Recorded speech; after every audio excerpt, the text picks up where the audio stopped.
ईमानदार लकड़हारा। एक गांव में एक लकड़हारा रहता था। वह बहुत मेहनती और ईमानदार आदमी था। वह हर दिन जंगल में जाता और लकड़ियां काटकर उन्हें बाजार में बेचता, जिससे उसका परिवार गुजारा चलता था। एक दिन वह जंगल में लकड़ी काटने गया। उसने देखा कि नदी के किनारे एक बहुत बड़ा पेड़ है। लकड़हारा उस पेड़ पर अपनी लोहे की कुल्हाड़ी लेकर चढ़ गया और अपने लकड़ी काटने का काम शुरू कर दिया। पेड़ पर चढ़कर लकड़ी काटने के दौरान अचानक से उसकी कुल्हाड़ी नदी में गिर गई। वह नदी बहुत बड़ी और बहुत गहरी थी। लकड़हारा परेशान हो गया, क्योंकि यह उसकी कमाई का एकमात्र मुख्य साधन था। वह बहुत दुखी हुआ और नदी के किनारे बैठकर जोर जोर से रोने लगा।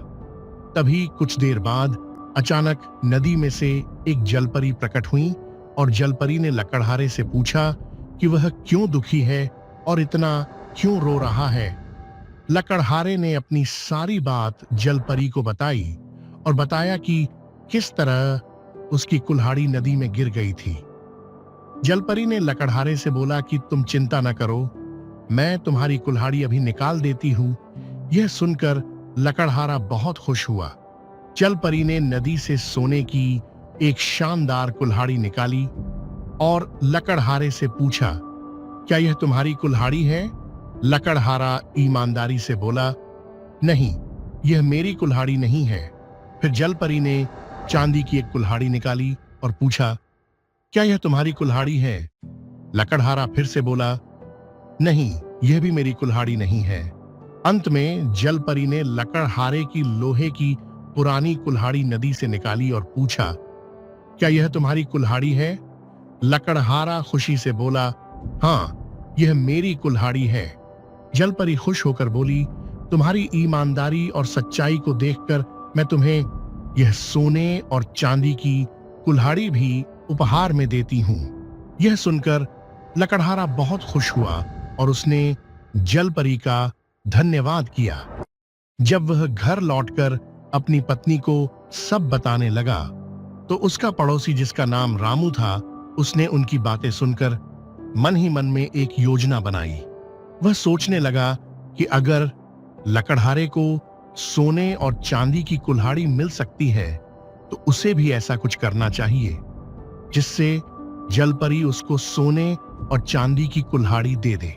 अगले दिन रामू भी नदी के किनारे जाकर लकड़ी काटने का नाटक करने लगा। थोड़ी देर तक लकड़ी काटने के बाद उसने अचानक से अपनी कुल्हाड़ी नदी में फेंक दी। फिर वह नदी के किनारे बैठकर जोर जोर से रोने लगा। तभी जलपरी नदी से निकलकर आई और उसके रोने का कारण पूछने लगी।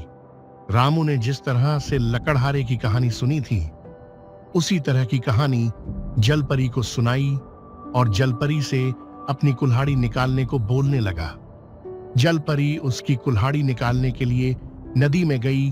कुछ देर बाद वह वापस आई और साथ में सोने, चांदी, लोहे की कुल्हाड़ी निकालकर ले आई। रामू तीनों कुल्हाड़ी साथ में देखकर बहुत खुश हुआ। उसने जलपरी से कहा कि यह तीनों कुल्हाड़ी मेरी है। जलपरी को यकीन हो गया कि रामू झूठ बोल रहा है। जलपरी ने रामू से कहा कि तुम झूठ बोल रहे हो। इतना कहने के बाद जलपरी वापस नदी के अंदर चली गई। जलपरी के जाने के बाद रामू जोर जोर से रोने लगा और अपने आप को बुरा भला कहने लगा। सिख, इस कहानी से हमें यह सीखने को मिलता है कि ईमानदारी और सच्चाई से जीवन में हमेशा सफलता मिलती है। चाहे परिस्थिति जैसी भी हो, सच्चाई के साथ खड़ा रहना हमेशा फायदेमंद होता है। अगर आपको वीडियो अच्छी लगी हो तो वीडियो को लाइक, शेयर और चैनल को जरूर से जरूर सब्सक्राइब कर दें।